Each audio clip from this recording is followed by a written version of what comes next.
Today's video is going to be a little bit philosophical, but it's important and it's a very foundational thing to understand that fiction in and of itself has no inherent rules. As much as I might talk about different rules and different ideas on things that writers should do, at the very end of all of it, there is no actual rules at all. What you have at best are general laws or general guidelines about writing fiction, but there's nothing inherent that makes these rules true. Take, for example, probably the most well established rule of fiction, which is your premise needs to have a payoff, right? If you're doing a detective novel, you need to have a detective, a crime, and a criminal for the detective to investigate. Something like that is obviously a very well established element of the genre, because and it's what your readers, if you're writing a detective novel, are going to expect. They are going to expect these elements because it's part of the inherent nature of the genre. But even something like having a premise and a payoff, something like, a Chekhov gun, right? Where something's introduced in the first act, it has to play a factor in the final act. There are several stories in works of fiction that violate these rules. In fact, every rule you can list, someone at some point has broken this rule. And the reason, just the very reason why, is the nature of fiction. It's a bit like a forge. You take an item and it gets melted down and it gets rebuilt into something else. It's the same thing with the rules of fiction. Once a law is produced, someone inherently does a work that is counter to it, and then that rule is no longer universally applied. So instead, it's important to realize that writing is not so much about rules, it's about techniques.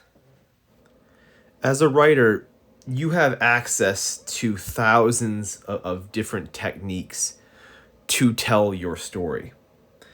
Everything that you have ever read or studied or taken from another writer, you have at your disposal to use.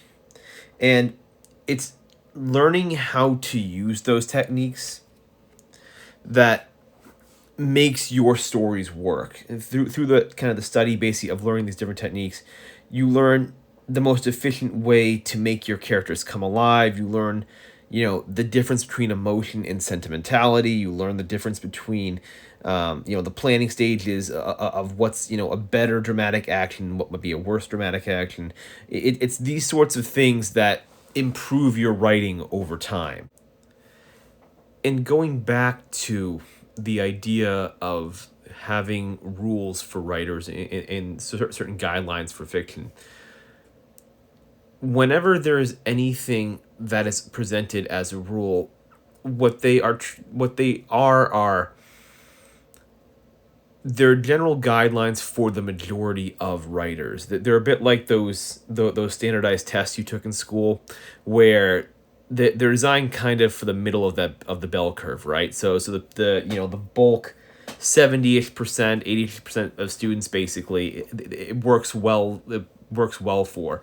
But then you have kind of the outliers. You have the students that are on the lower end of the tail there, that are just, unfortunately, aren't, they're not educated enough to be able to do the tests well. And then you have the students that are really gifted, that the tests are too easy and too boring, and they don't offer anything for them.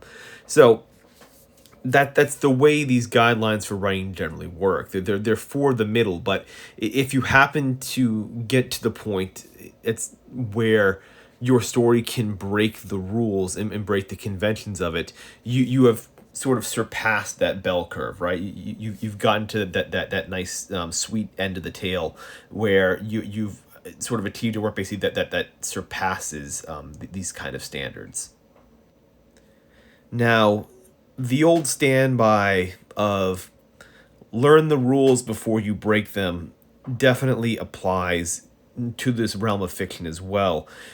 Despite the fact these rules don't inherently exist, you do want to learn them, just because at the start you are in the middle of that bell curve, right? You're going to be right in the center there, and hopefully as you get better, you sort of break out of need to conform to that.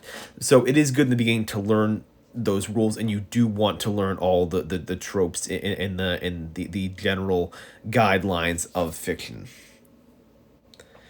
And when you reach that level, any sort of aesthetic or fictionary rules are basically your detriment. Those are the things that are going to eventually hold you back. Because if you think in a very, very rigid terms, your writing will never really peak to that sort of crest to where it might go eventually, right? It's getting to that 90-95% point, and you need to break those conventions, those rules, to take your work to that last sort of 5-10%. And so at that point, what you need to do and need to understand is that for writing, whatever works. If you break the rules, if you break the conventions, and your writing just happens to work, if it happens to sound well, if it happens to be this really powerful piece, then it worked. Congratulations, you can stick with it. Keep that, and don't consider it bad because it's somehow broken the genre, or broken the rigid rules that have been set forth. Accept that your work has surpassed that, and have the conviction and courage that even though it breaks the convention, your work is better for it. The rub, the sort of catch to all this, is that the hardest part of writing is knowing when to break the convention, recognizing when you should break the rule, or when you should apply the unconventional technique. And there's no steadfast, obviously, just by the fact that you're breaking the rules, there's obviously not going to be any kind of rule that's going to say when you can break them. Instead, this is something that comes with time. It's something where you will know it when the time comes to break it. And you sort of have to have kind of the faith in your abilities that there'll come a time when you'll recognize that you need to sort of divert from the sort of current path that your story's on, apply that technique, and then trust that it's going to pay off. So yeah, this was just a quick video, just a bit more of a kind of a philosophical episode here. I think it's important to have a good foundation for these sort of things. Again, for most of the time, and most of our writing, fall in the general conventions and rules of writing are important. That's part of the reason why I have this channel, to sort of help teach them and help go into that. But you also need to always keep in the back of your mind that these are just, at best, general guidelines and general suggestions. This isn't some sort of religion, right? You don't want to be so dogmatic about these rules of writing that it sort of handicaps what you are doing.